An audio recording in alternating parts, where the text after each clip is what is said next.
मित्रांनो, लग्नाची बेडी या मालिकेच्या 2 एप्रिलच्या एपिसोडमध्ये आपण पाहणार आहोत की सिंधू रुक्मिणीला थांबवत म्हणते की काकू प्लीज घर सोडून नका ना जाऊ.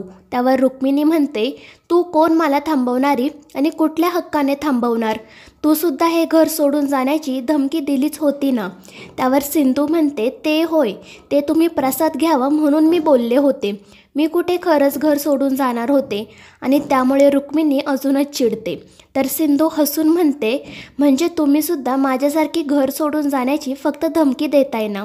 त्यावर रुक्मिणी म्हणते, हे असं करायला मी काय तुझ्यासारखी पोरकट नाही. त्यावर सिंधू म्हणते, माहीत आहे मला, आणि म्हणूनच मी रिक्वेस्ट करते, प्लीज नका ना जाऊ हे घर सोडून.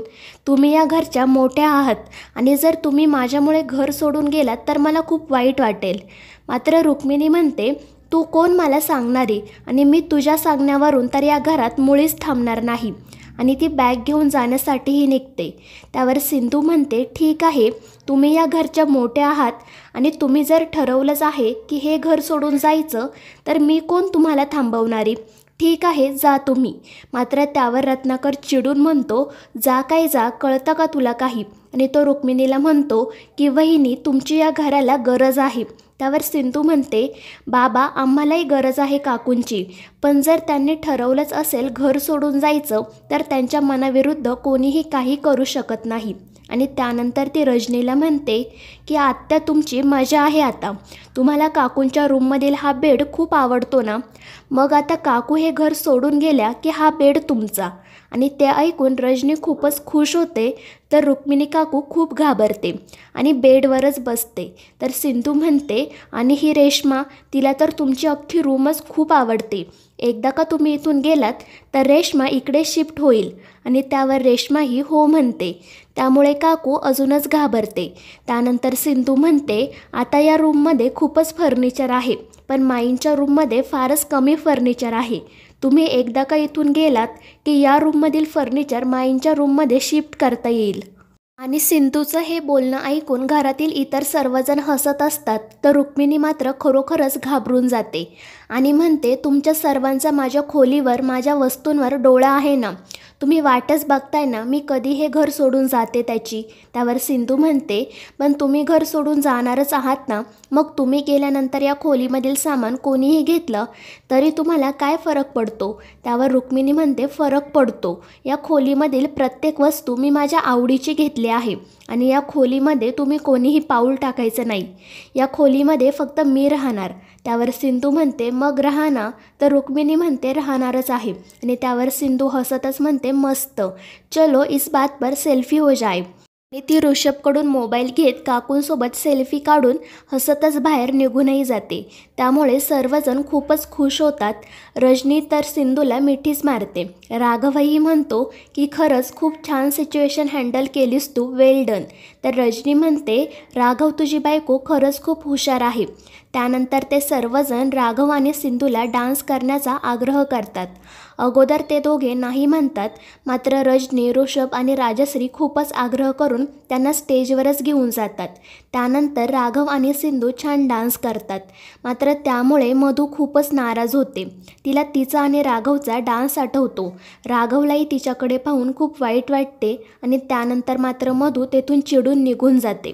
तर दुसरीकडे रुक्मिणी तिच्या खोलीमध्ये एकटीच बसून असते. तिला सिंधूचं बोलणं आठवत असताना ती स्वतःशी म्हणते की या सिंधूने येताक्षणी नाकी 9 आणलेत. आता पुढे जाऊन काय काय करणार आहे कोणास ठाऊक. या घराला, घरातील माणसांना मी इतकी वर्ष खूप कष्टाने एकत्र बांधून ठेवलं आहे, मात्र ही मुलगी होत्याचं नव्हतं करेल. त्यानंतर रिसेप्शनचं फंक्शन छान पार पडलं म्हणून सर्वजण देवाचे आभार मानतात. त्यानंतर रेश्मा आणि मधूही तिथे येतात. तर रजनी राघव आणि सिंधूला चिडवत असते. मात्र सिंधूच्या काही लक्षात येत नाही. त्यानंतर रजनी आणि रेश्मा सिंधूला घेऊन तिच्या खोलीमध्ये जातात आणि मधूला राघवला घेऊन ये म्हणून सांगतात.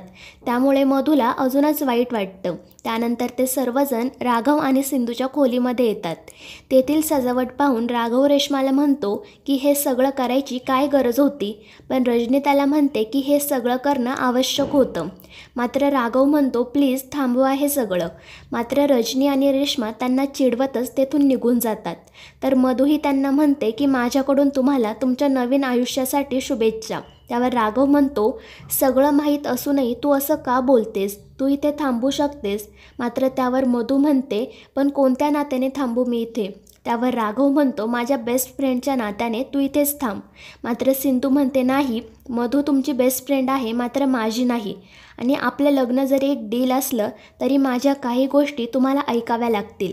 आणि आता मी खूप दमले आहे, मला झोपही आली आहे, त्यामुळे प्लीज. त्यामुळे मधू म्हणते, डोंट वरी सिंधू. राघव म्हणाला, तरीही मी इथे थांबणार नाही. आज नंतर तुमचं आयुष्य गुलाबासारखं सुंदर असेल आणि त्यात माझ्यासारख्या काट्याची काय गरज? आणि ती तेथून निघून जाते तर सिंधू लगेच दार बंद करून घेते. त्यानंतर मधू तिच्या खोलीत येऊन खूपच रडत असते. तिला तिचे आणि राघवचे सुंदर क्षण आठवत असतात आणि ती म्हणते की तू म्हणाला होता राघव, तुझ्या आयुष्यातील माझी जागा तू कोणालाही देणार नाही. मात्र तू खोटं बोलला, तू मला फसवलं.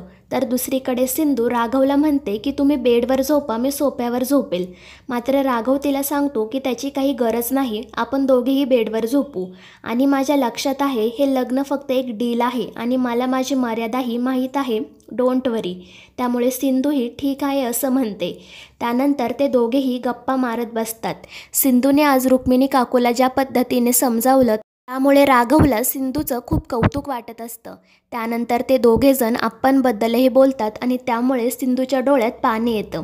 तर मित्रांनो, या मालिकेच्या पुढील भागांमध्ये आपण पाहणार आहोत की सिंधू रुक्मिणीला सांगते की मी माझं नाव बदलणार नाही. मात्र रुक्मिणी तिला म्हणते की हा निर्णय सर्वस्वी राघवचा आहे. आणि त्यानंतर ती राघवला सांगते की सिंधूचं नवीन नाव काय ठेवायचं ते तू तांदळामध्ये लिही. मात्र त्यामुळे सिंधू खूपच नाराज होते. तर मित्रांनो, या मालिकेचे पुढील भाग अतिशय रंजक होणार आहेत. या मालिकेच्या पुढील भागांच्या अपडेट्ससाठी आपल्या चॅनलला सबस्क्राईब करा.